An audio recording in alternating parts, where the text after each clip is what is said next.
TA भर्ती 2024-25 की जो रिजल्ट डेट है ये कब आउट होगा, बहुत सारे लोगों के कमेंट से आगे प्रोसेस में क्या होगा। यहाँ पर बहुत सारे लोग बोल रहे हैं कि 20 तारीख को यानी 20 दिसंबर को इसकी रिजल्ट आउट हो जाएगा। इसकी कितनी सच्चाई है ये भी देखेंगे। आपको पता होगा हाल में 3500 पोस्ट आए थे आर्मी टीए को लेकर, कितना 3500 प्लस पोस्ट आए थे। जो भी 18 से लेकर 42 साल तक थे यानी मेल कैंडिडेट थे वो इसमें अप्लाई किए होंगे, जिसमें आपकी जीडी भी था, टेक्निकल भी था, क्लर्क भी था। और जो रेगुलर कैडर है जैसे नर्सिंग असिस्टेंट, सिपाही परमा, ये नहीं होते इसमें। और इसमें जो सर्विस का ईयर था, पहले ये 15 साल करते थे अपने मर्जी से, जितना ड्यूटी करते थे उतना कैलकुलेट होता था। लेकिन इस बार इसको चेंज कर दिया गवर्नमेंट ने, 7 साल रख दिया, कितना 7 ईयर्स, ठीक है। अगर मैं बोलूँ जो 7 ईयर्स का जो सर्विस आर्मी में क्या माना जाता है, SSC शॉर्ट सर्विस कमीशन बोलते हैं।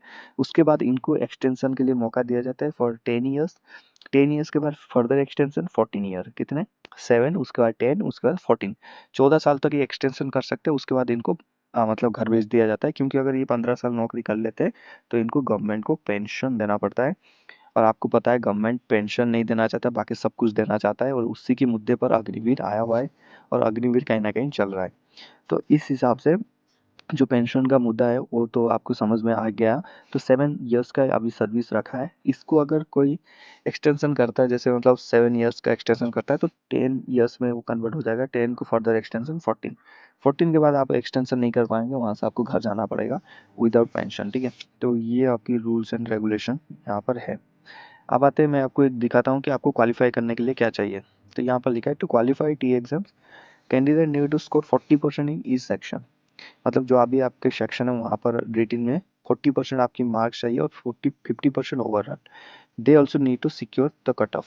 अब ये दो चीज़ें यहाँ पर बोल रहा है कि एक तो आपकी मिनिमम 40% हर एक सब्जेक्ट में कट ऑफ में आना चाहिए, मतलब 40 मार्क होना चाहिए। और उसके बाद 50% ओवरऑल आपका होना चाहिए। उसके बाद जो कट ऑफ बैठेगा उसमें भी आपका पास आउट होना चाहिए। तो ये सबको आपको पता ही है।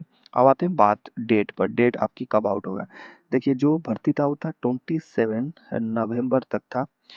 इसका जो भर्ती डेट लास्ट ये भर्ती हो चुका है, कंप्लीट हो चुका है 27 नवंबर। अब देखिए एक जो एग्जाम कंप्लीट होने से लेके उसका जो रिजल्ट आउट तक एक 90 डेज का प्रायर पीरियड होता है, 60 to 90, ठीक है। कितना होता है, 60 to 90 डेज, ठीक है। तो इसकी प्रायर डेट में इसकी रिजल्ट आने वाला होगा। तो अभी मान लीजिए कि 27 नवंबर है तो दिसंबर मान लीजिए कंप्लीट हुआ है। तो दिसंबर और जनवरी, मतलब मेरा जो आकलन है, जो एक्सपेक्टेशन है, जनवरी के महीने में आपकी वो डेट आउट कर देगा, मतलब जो भी रिजल्ट है वो आउट कर देंगे। और फरवरी तक, लास्ट तक तो डेफिनेटली आउट हो जाएगा। फरवरी 28 तक इसकी 90 डेज क्लियर हो जाएगा। तो ये डेफिनेटली आउट हो ही जाएगा, ठीक है। तो इसलिए आपकी जनवरी में इसकी जो रिजल्ट है आपको www.joinindianarmy.nic.in या फिर हमारे चैनल में हम आपको बता देंगे। साथ में जो टेलीग्राम चैनल है आर्मी सर ऑफिशियल, वहाँ भी डाल दूंगा, वहाँ जाके देख लेना। यहाँ पर फिर भी मैं बताना चाहूँगा, यहाँ पर पोस्ट कम है, 3500 पोस्ट ऑल ओवर इंडिया कुछ नहीं होता। अगर आप कैलकुलेशन करेंगे हमारे जो राज्य में जो स्टेट है 29 स्टेट है, ठीक है। तो वहाँ पर 29 स्टेट और यूनियन टेरिटोरीज भी है, ठीक है।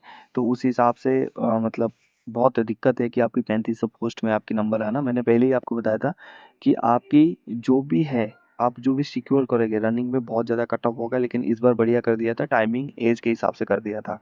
तो रिटन में बहुत ज़्यादा कट ऑफ होगा उस हिसाब से। अगर आपने स्कोर अच्छा किया होगा, आपने दिया होगा, तो आपके नंबर अच्छे आएंगे। तो कट ऑफ अगर आपकी मार्क्स है ना 40% तो पासिंग मार्क्स है, ये पकड़ के चलिए। अगर आपके 70% से ऊपर होगा ना, 70 मार्क्स से ऊपर होगा, तो आपको श्योर शॉट आप मान लीजिए कि आपकी सिलेक्शन हो जाएगा। उससे अगर नीचे है तो काफ़ी कॉम्प्लिकेटेड है कि आपकी सिलेक्शन होना, जहाँ पर फिजिकल की भी मार्क आपका जुड़ेगा, 100 मार्क फिजिकल की प्लस रिटिन की 70% आपकी है ना, तो डेफिनेटली आपकी टीए का जो नौकरी है आपको मिल जाएगा। बाकी किस किस का एग्जाम अच्छा हुआ है नीचे कमेंट करिए। मिलते हैं नेक्स्ट टॉपिक पे। जय हिंद।